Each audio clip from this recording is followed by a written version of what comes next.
জামাত আটকানো হয়েছিল, জামাতদের ছাড়া হইতেছে। জামাত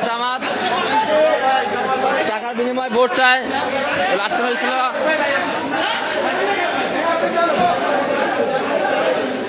যাবেন নাকি ঘোলাই খাবেন?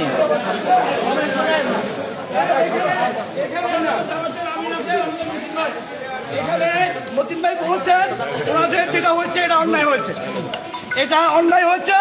ওনারা 22 তারিখ পর্যন্ত এই কর্মসূচি করবে না। আমি জাহান ভাই এবং মনির ভাই ক্ষমা চেতে হবে।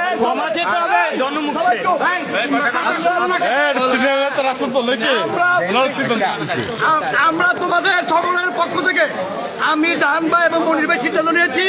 জাহান ভাই আমাদের প্রার্থীর জন্য কথা বলেছেন। আমাদের প্রার্থীর বক্তব্য হচ্ছে আমাদের এই নির্বাচনটা হতে হবে আমাদের শান্তিপূর্ণভাবে। মতিন ভাইও শান্তিপূর্ণ নির্বাচনের পক্ষে।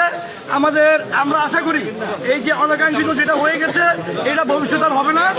আমরা যেন এই বিষয়টা নিয়ে এই ভুল বুঝাবুঝি জাতির সঙ্গে হয়েছে এটা নিয়ে যেন ভবিষ্যতে কেউ কাউকে যেন কোনোরকম ভিক্টিমাইজ না করি এটা অনুরোধ করছি। মতিন ভাইকে দয়া করে আমি আপনাদেরকে দুইটা কথা বলতে চাই। আমাদের কাফরুল থানার জামাতের আমির সাহেব এবং ওনাদের সিনিয়র নেতারা আজকে এই ঘটনার প্রেক্ষিতে বলেছেন ওনাদের মহিলারা বাসায় গিয়ে যে এনআইডি চেয়েছেন, মোবাইল নাম্বার চেয়েছেন, এটা ওনাদের ব্যক্তিগত মোবাইল নাম্বার, ব্যক্তিগত এনআইডি কার্ড। এইটা ওনাকে কাউকে দেখানোর ওনাদের কোনো কারণ নাই। আমাদের বাড়িওয়ালাদের এটা চেয়ে জামাতের যারা কর্মীরা আসছেন তারা মহা অন্যায় করেছেন। এটা জামাতের আমির সাহেব স্বীকার করেছেন। এই স্বীকার করাটাই আমাদের জন্য সকলের জন্য যথেষ্ট। একজন ভদ্রলোক, একজন বয়স্ক লোক অন্যায় করছে এটা যদি আমি জানতে পারি তাহলে ভবিষ্যতে ওনার তরফ থেকে ওনার কর্মীদেরকে এমন কোনো নির্দেশ দেওয়া আর হবে না ইনশাআল্লাহ। আর বাড়িওয়ালা যারা আছেন সকলকে বলছি, আমাদের ভাইদেরকে সকলকে বলছি, কোনো বাসায় গিয়ে কেউ যদি কোনো এনআইডি কার্ড অথবা মোবাইল নাম্বার চায় আপনারা সাথে সাথে সেটার প্রতিবাদ করবেন এবং আমাদেরকে সবাইকে জানাবেন।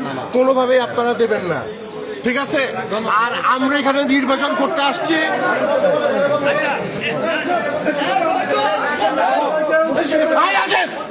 মতিন ভাইরে বলতে পারলেন, মতিন ভাই কথা বলবে, রাখেন।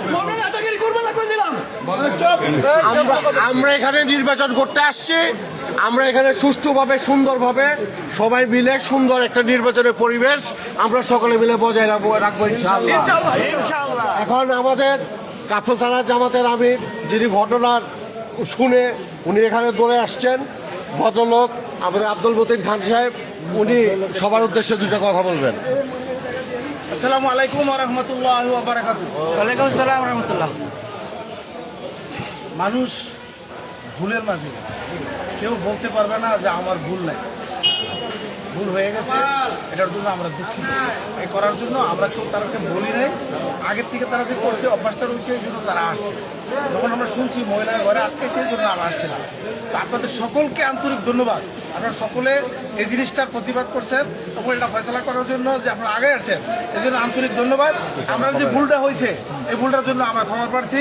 আল্লাহ সকলকে আমাদেরকে এবং আপনাদের সকলকে ভুল ত্রুটির জন্য ক্ষমা করে দেন। আর আমাদের লোকে যাবে না।